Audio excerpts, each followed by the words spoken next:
welcome back to my channel, Simply Kee Samone. If you are new here, I want to say welcome to this spiritually growing channel. Thank you for all the new subscribers that have joined my spiritual growth journey. And if you are new here, make sure you don't forget to subscribe down below, like this video, and leave a comment if anything in this video today resonates with you. I am very I want to say very excited to make this video today, honestly, because it's something that's very real. It's something that I honestly didn't know if I wanted to make a video on, just because of the heaviness. I already feel as though, mentally I have let it behind me, but have you really let go of something that you have not openly expressed? I feel like you really have to talk about the things that are like your deepest, darkest demons in order to heal from them. In 2020, like is going to be such a powerful year. We are going to be manifesting everything that it is that we want. In order to do that, we need to let go and let flow. We really need to let go of those things that are holding us down, that are keeping us grounded in a place in our lives that we don't want to be. And that is the reason why I'm making this video today. Before I get started, I want to light an incense just to keep my air clear, just to keep my space clear, because I can already feel it now. Like, this is a very heavy topic for me.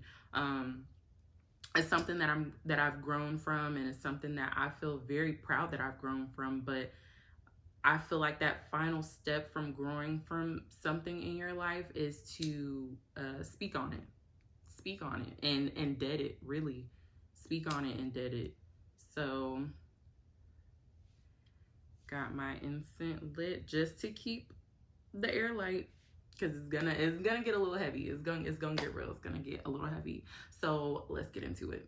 In elementary school, I wasn't super aware or conscious of, physical appearances or anything like that. I was a very bright, imaginative child. I love to, make up stories, write stories, just get down and dirty, play, make up games, like super imaginative.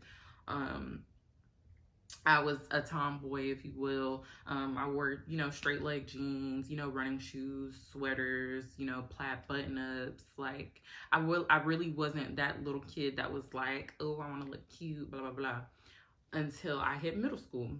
So middle school was like a turning point for me, where I finally realized that I was an attractive being. That's not to be self-centered or anything like that. That's just, being real. Once you start getting attention from people of the opposite sex or the same sex or whatever it is that you're attracted to, you start to realize that if you never had that before, then you really don't know. So I started getting attention from the opposite sex, actually taking into account my appearance. So, I start, wanting to wear, tighter clothes. I wanted to start wearing the clothes that the girls that I went to school with wore. And I honestly felt like if I didn't have on all the latest clothes, shoes, fashions, carried the bags that people were carrying at the time, like if I didn't have all of that stuff, like I was not beautiful. I wasn't cool. I wasn't, fitting in. But I would get clothes from friends, or, alter my clothing to be more, sexy or more revealing, or wear like my tighter clothes, or like clothes that didn't necessarily fit me anymore. I wanted to keep wearing it because it was, tighter form fitting, and I thought that was sexy. I think that's honestly where it started for me, having low self-esteem and not even realizing that I had low self-esteem, because I knew that I didn't have all the things that the people around me had. That sense of fitting in wasn't always there. Before I keep talking about me going through the different stages of my life as a teenager, I do want to make note that I was a military brat. So we moved around a lot, and that honestly started to really set in on me. When I was in 6th and 7th grade, that was like my first conflicts with other females. and not really understanding why. Like understanding why, but not really understanding why. Like at the time in my life, I thought that there was something wrong with me or something that I needed to do to fit in better. So moving on to 8th grade, I had a nice like group of friends. I wouldn't say that I was like super popular, but all my friends were popular. So I kind of was like on the outstanding of the group. Like whatever was happening with them, like I kind of could, you know, ease myself into that. And I like that. I like that feeling of being accepted, like being on the dance team and, you know, doing all the things that all the people that I thought, you know, in my 6th and 7th grade years, like all the things that I wasn't participating in and all the things that I wasn't doing and all the stuff that I didn't feel accepted in, I was now accepted into that because I inserted myself into certain situations and into certain things that I felt like was going to make me feel better about myself. But I look back on some of the situations that I put myself in, like, you know, team parties and, you know, having boyfriends and kissing and, you know, telling my mom that I was somewhere when I really wasn't. I wanted to be in with that crowd. I wanted to do that. And again, at the time, I didn't realize, but that built on another layer of having low self-esteem. I wanted to be like somebody else so bad that I put myself in situations that didn't serve me. So then I move on to high school, 9th grade. I spent the same location where I was in 9th grade was where I was in 8th grade and up until like the first, I want to say like semester of 9th grade. And then we moved again. This was where the turning point took on where I feel like my self-esteem, self-love, or me just really wanting to be accepted took a turn for the worse. And I get to this new town, this new city, get to this new school, and I have no friends. I have no friends. I probably had like 2 or 3 people. Well, I won't even say people because it was different for male and female. For males, every time I moved somewhere, guys were always nice to me. Why? Pretty, you know, light skin. If you're pretty and light skin, you know, people think you have it all. Not the case. On the female hand side, I had no female friends. 0 female friends. When I first moved to this city, and if anybody knows me back then, you know, I got bullied. I got bullied so bad. It's crazy to like think back at it now. I was already standoffish, so you know, people who are standoffish and like keep to themselves, people can mistake them as stuck up. So I was always mistaken for stuck up because my guard was up so high. I mean, I'm always moving to new places. Like my guard is up until I feel comfortable enough. And I never felt comfortable enough. I never felt comfortable in my own skin. So I always was in this standoffish mode. The girls that were around me at that time, they were very, very mean. This was a small town outside of a bigger city. So it was, I don't know, drama was like the thing. There were a few outcasts that were nice to me that I actually talked to on a daily basis. But other than that, no. So there was a specific group of girls in my grade. One day I came to school, I got off the bus, I'm walking through the hallways, and you know, they're actually like saying stuff to me as I'm walking down the hallway or calling out stuff to me, like so that I can hear it. They made up different nicknames for me. They, you know, made up stories about me. They basically did anything and everything they could to bring me down, and little did they know I was already down. So it brought me up under a point to where it was kind of like no return. I was getting up, going to school every day, and coming home and going to bed.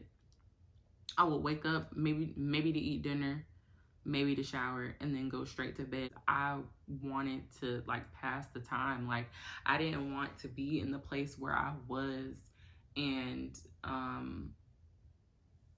is really sad and it's really sickening that I let other people get to me at that point. My mom would always tell me, oh, she's treating you like this because she's just jealous, or, he's saying this about you because he likes you. Like, when you're young and you're that age, you don't take that into account. Like, somebody could say that to you, like, oh, they're treating you like this because they're jealous, or, don't be so standoffish and, you'll make friends.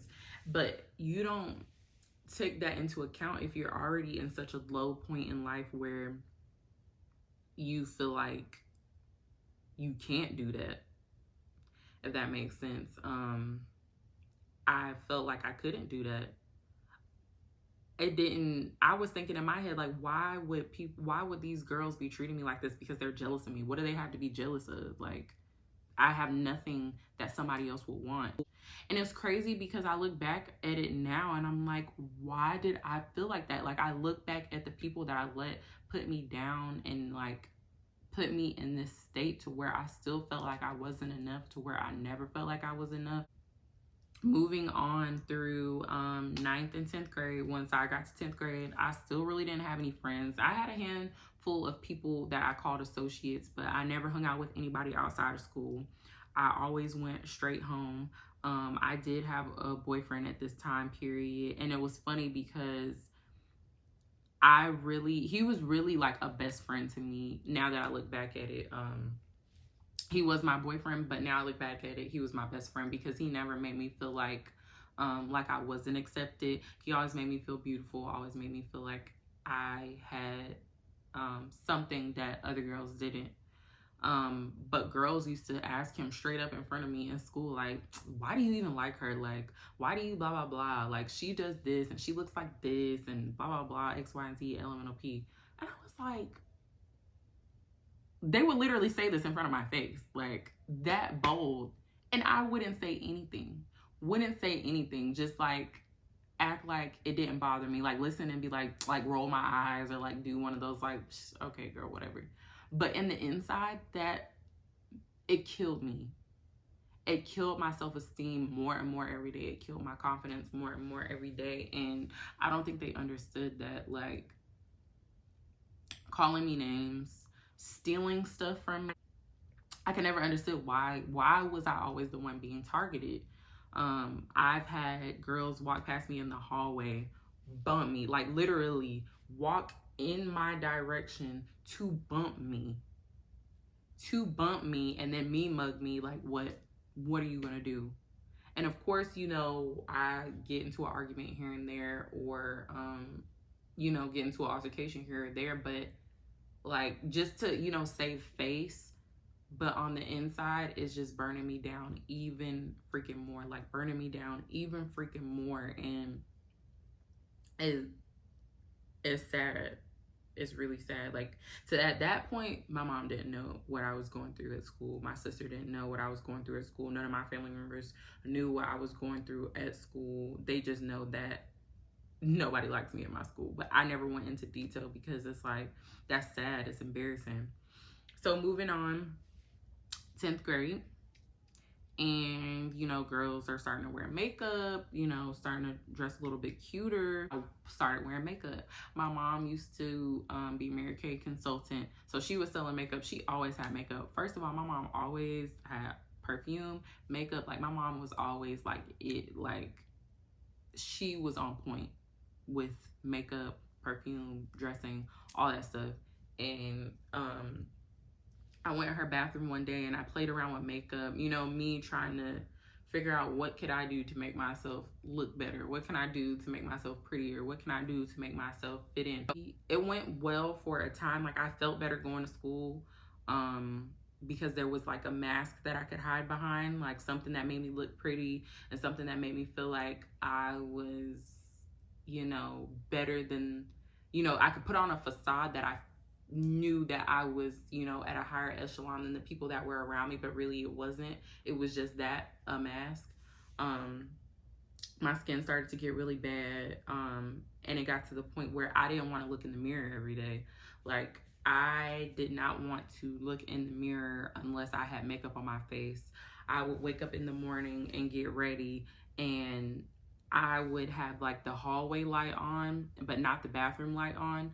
I would wake up in the morning for school, brush my teeth, wash my face, and I would put on makeup in the dark, like in the dark, because I didn't want to look in the mirror. I had got so traumatized to the point where I didn't love myself so much that I didn't want to look at myself in the mirror if I didn't have makeup on my face.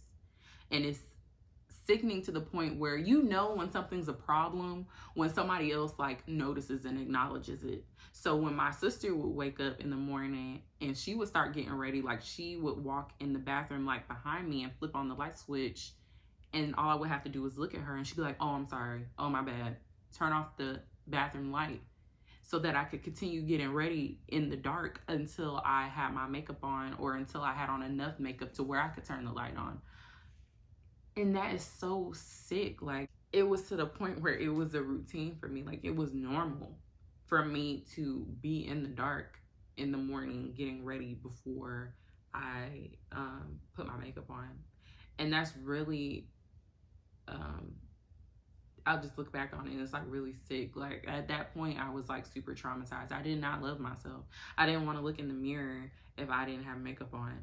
I didn't leave the house without makeup on. I didn't leave the house without earrings on. I didn't leave the house without makeup on. And this is me at like 14 years old. I didn't want to go to school. I didn't want to go to social events. I didn't want to go to basketball games. I didn't want to go to football games. I didn't participate in any of that. So I went through that stage in my life. We were getting ready to move once again. And I had a panic attack because I was leaving my boyfriend at the time, which, like I said earlier, was my best friend. That was the person that really made me feel like I was, you know, beautiful, accepted, and, you know, things like that. So I moved back to where I was the end of my 10th grade year to finish out my senior year. I had made my one tight female friend, had my associates, and, you know, I started wearing weave at this time because I felt like, you know, I had to have longer hair, or I felt like I had to, you know, enhance my hair. At this time, I had a relaxer. I hadn't went natural yet. And I thought, you know, having longer or curlier hair was, you know, pretty, having a bob. I went through a lot of different transitions at this time to like try to find myself a look. I've had blonde hair, I had brown hair, I had burgundy hair, I had a bob, I had longer hair. Like, I went through a lot of things. I finally got a job, so I was able to, you know, pay for nails. I was able to do this, that, and the third, just to make myself feel like I could fit in. So moving on, as an adult,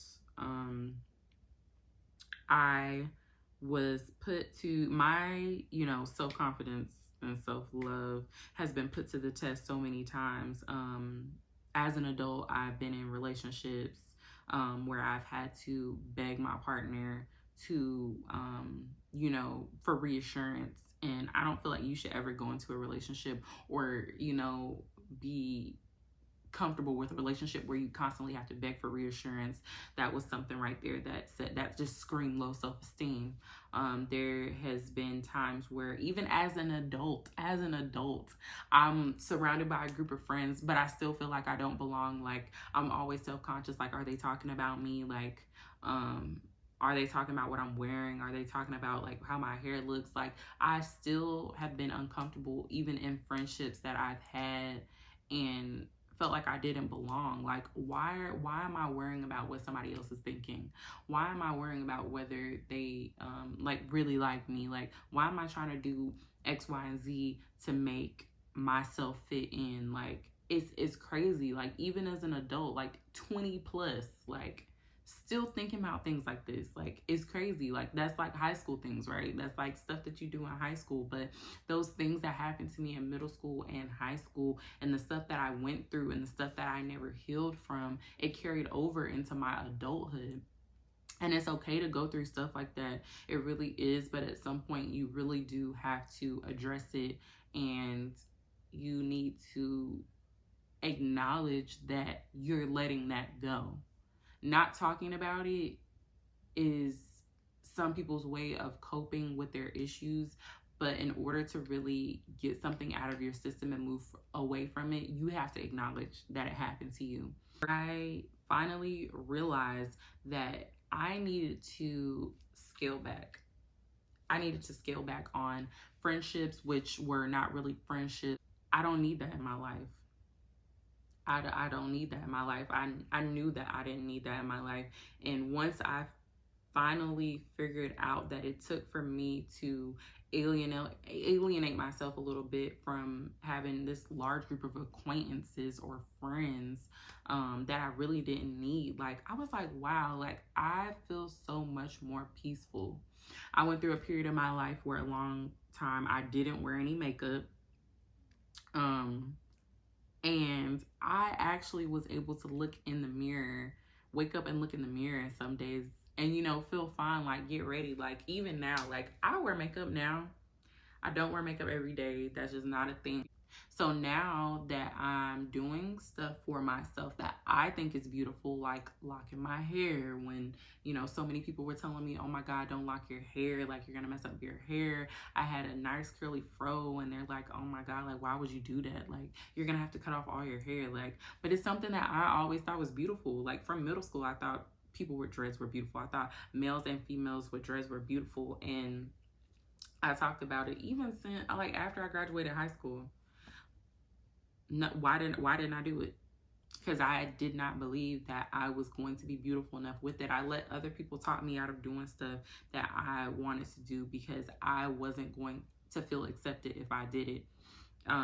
Wearing, you know, maybe weird clothes, earthy clothes, like not like your hip Fashion Nova all the time, and I don't see nothing wrong with it, because there are times where, you know, you just gotta step out, you just gotta look nice. But there are times, like, you know, now, like, how I just feel comfortable in this, like, you know, my tattoos that, you know, express myself or express different stages of my life, where, you know, like I said, locking my hair, or not always wearing makeup, or just, you know, doing things that felt natural and felt beautiful to me. That's really what I needed. And like I said, I say all this to say that you can do the things that you want to do in order for you to feel beautiful and feel accepted and feel like you belong.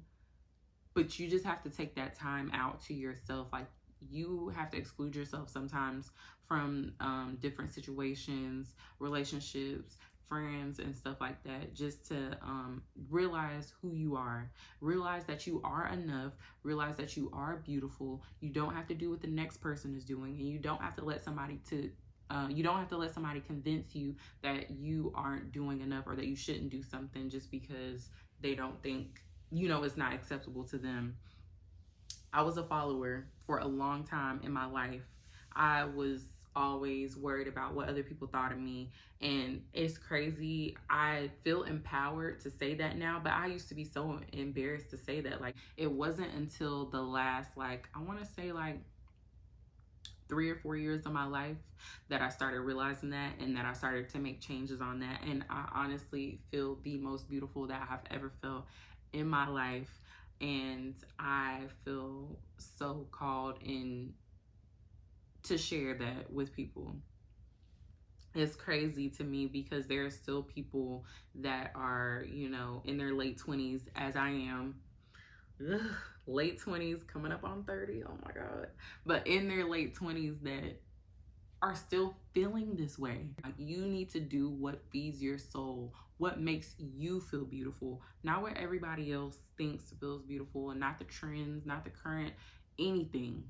Whatever you need to do to make yourself feel beautiful, you need to step back from everything that's going on around you and do that. And I really want everybody to go into 2020 knowing that they are beautiful, knowing that they have a cause in life. There's something that's calling them in this life, and it's not social media. It's not what everybody else is wearing. It's not what everybody else is doing with their hair. It's not all these relationship goal pictures that you see. And like I said, I've fallen victim to all that stuff. So hear me out when I say it's okay to be yourself. If you think something is cool, go with it. If you think something is, interesting, study it. If this can help someone who has went through the same things or are feeling the same things right now, please reach out to me. If you need to talk, reach out to me. If you feel like this video resonated with you, leave a comment down below. If you think it can help somebody else, share it with them. And if you have enjoyed my vibe thus far, then you might as well go ahead and subscribe to the channel. I will be rolling out a part 2 to this video. It will tell how I dealt with depression and anxiety as a young adult, and how I overcame it, and how I'm still overcoming it, and how I can go about every day of my life just feeling happy and beautiful and doing things to make myself feel fulfilled. So if that interests you, make sure you subscribe, hit that notification bell so you'll be notified when I post that video. And until next time, my beautiful people, love yourself. Be good to yourself first. If you don't give yourself love, then who else will? Until next time.